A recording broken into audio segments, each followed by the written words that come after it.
We're here every Saturday morning right here on News Talk 870. As always, you can contact me, Lance Kenmore, anytime direct on my cell phone at 396-0577 or visit us on the web at kenmoreteam.com.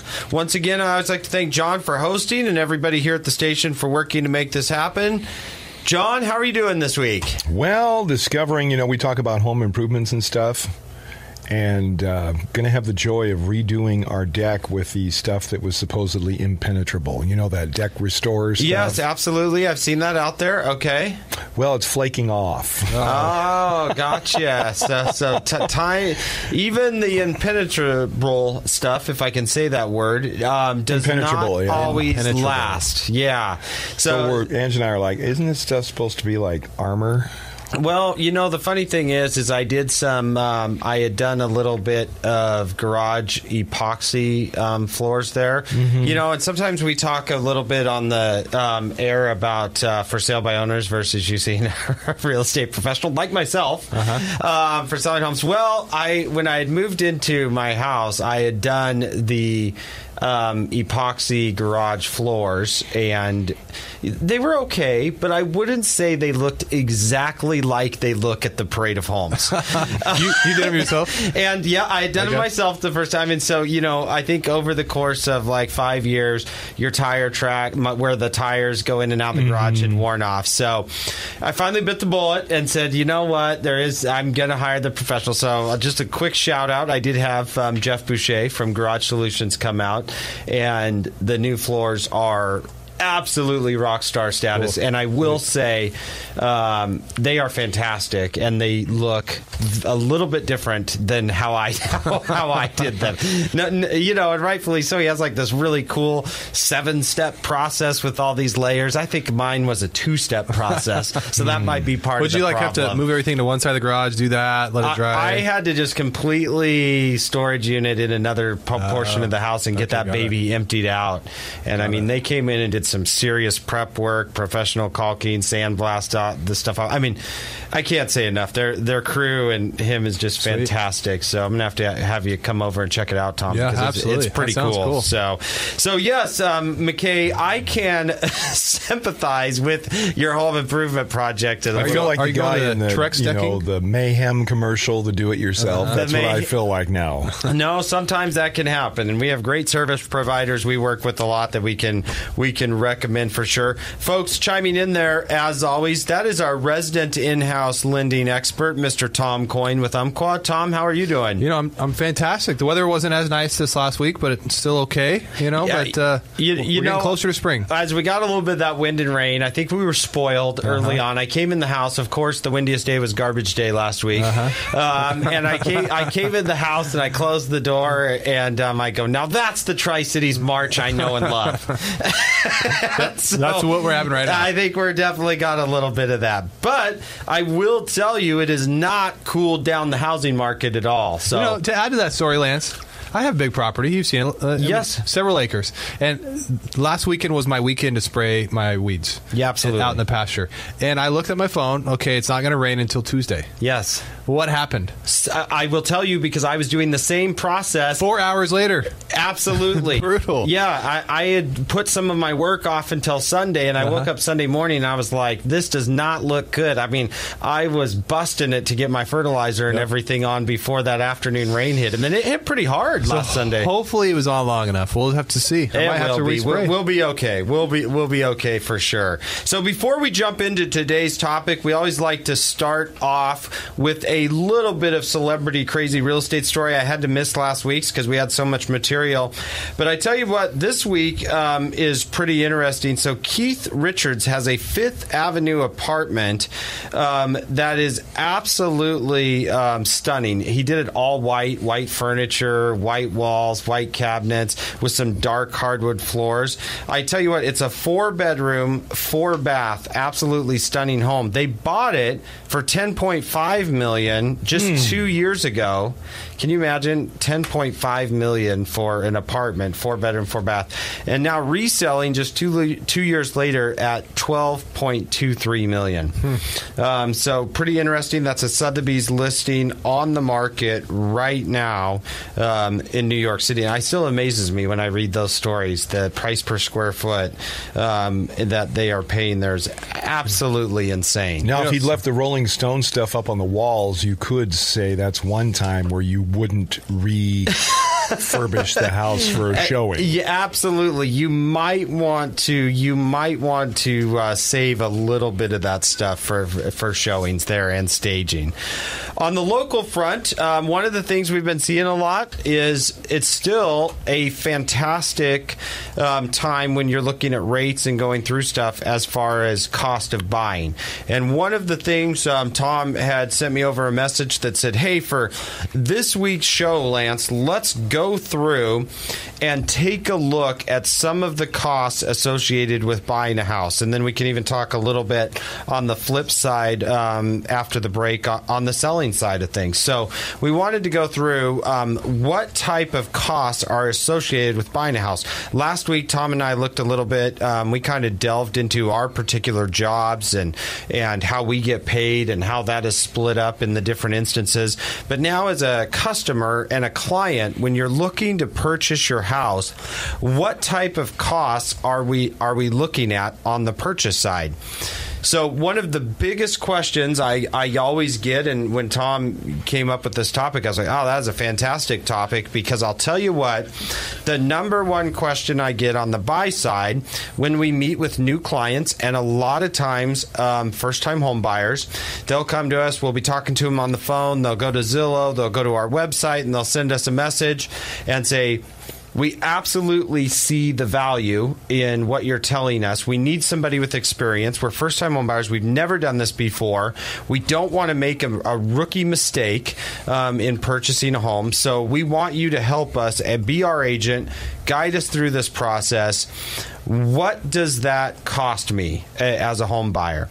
And one of the things that we always say, and we always say, is you might be surprised on the purchase side of the transaction, our services to you as the buyer are free. And people are always like, well, free, that's crazy. How can that be? And the reason that is the way our system is set up in the real estate world, commission-wise, is generally, and this can be different, but I'm going to say 95% of the time when you're dealing with a real estate agent in the Tri-Cities market, that commission that buyer's agent is being paid is actually paid for by the seller. And when you really get technical about it, in many instances, it's actually paid for by the other real estate agent. Because what that real estate agent does when they're representing a seller is they contractually contract with the seller to sell their house for a certain percentage. And then they take a portion of that percentage, the agent themselves or that real estate company brokerage, they offer it to all of us other agents working with buyers as incentive to come and show the house and sell it. So on the buy side, that's when you're getting off cheap on that side. Mm-hmm. Now, granted, someday you're going to have to sell that house, and that's how that cycle goes. And so when you sell that house, you will pay the bigger percentage, and then that split, you'll then be offering that to the buyer's agents.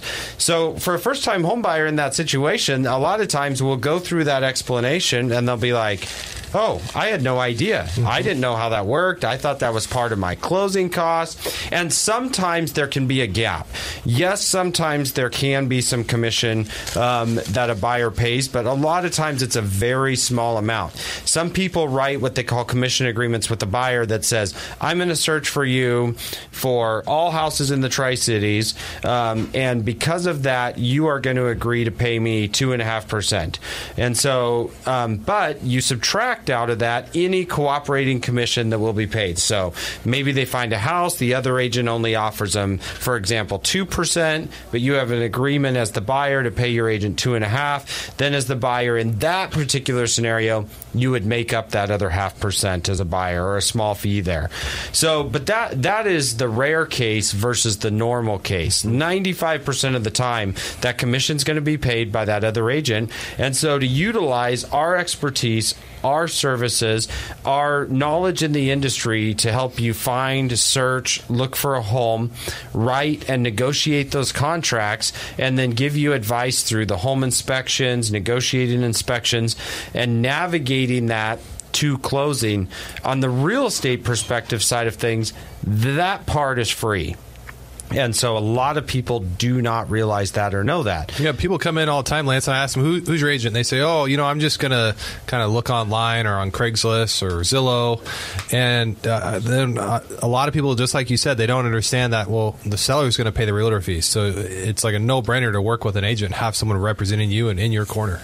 Absolutely, and that's great advice. So that's our number one cost, and so that line I was able to write down free. So that one's not bad at all. I don't have any free ones on mine. Okay, yes, I figured. I'm stealing your thunder here a little bit. I didn't mean to do that. The number two thing that comes up next for us is when you're purchasing a house is the next thing that we'll need to have is at the time of writing a contract, we're going to have what's called earnest money. And that is basically, in general terms, that is a deposit that credits to you, the buyer, at closing if you go through with the sale towards your down payment or closing costs. But that is a basically deposit and a good faith estimate to hold the house. So you're going to put that earnest money down and say, I'm serious. I have this $1,000 or I have this $4,000 and I'm going to put this with my offer. So at the time of writing that offer, you're going to have talked to your lender, and Tom's going to talk to us on his side about what he's going over with people there. And you're going to have that earnest money check to be able to put down on the house to hold the house. You're going to want to talk with your agent. That is a varying amount of what is appropriate and how much you want to put down, and that is a specific conversation based upon the price of the property, local customs, maybe the strength of your offer you're trying to put forth. Sometimes there's a lot of discussions that you need to have to say what amount of earnest money is appropriate. A lot of times people will look and say 1%, so $150,000 house, we should have $1,500 earnest money. But that's not in writing or set in stone anywhere. That's kind of a local custom that we see people sort of expecting, but it's an individual amount. Maybe someone maybe there's 4 offers on a property and they want to show they're really serious. They have the cash, they have the ability, so they put down $5,000 earnest money instead of $1,500. So a lot of discussions there, but that's the next item when you're going through that process that you're going to have to be ready to put down on the house. And then shortly after that, a couple days after that contract is ratified, the next cost that a buyer is going to have associated is we're going to need to order a home inspection. 9 times out of 10, we're doing home inspections.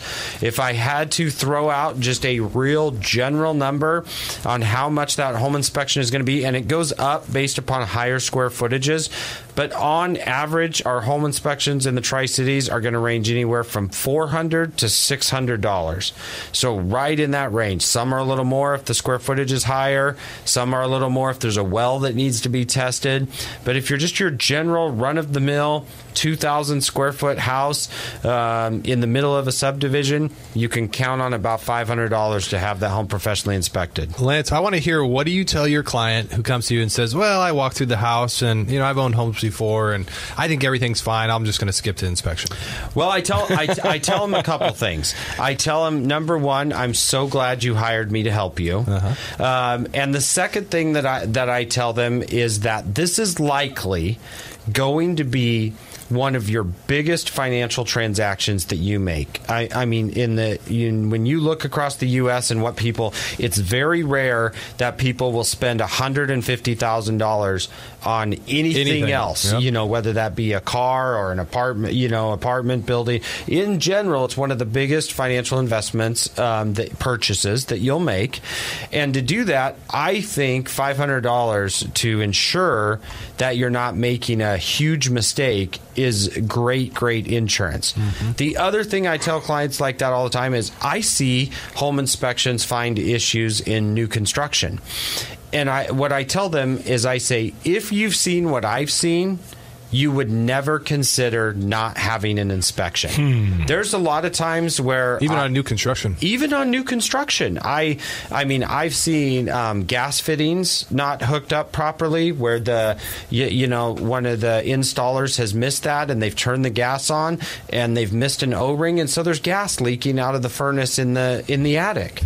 I've seen those things happen in new construction. I've seen in new construction, I've seen forms not removed that cause wood-destroying organisms in crawl spaces. So even in new construction, I'm recommending that third-party inspector to come through the house. There's just too much money on the line.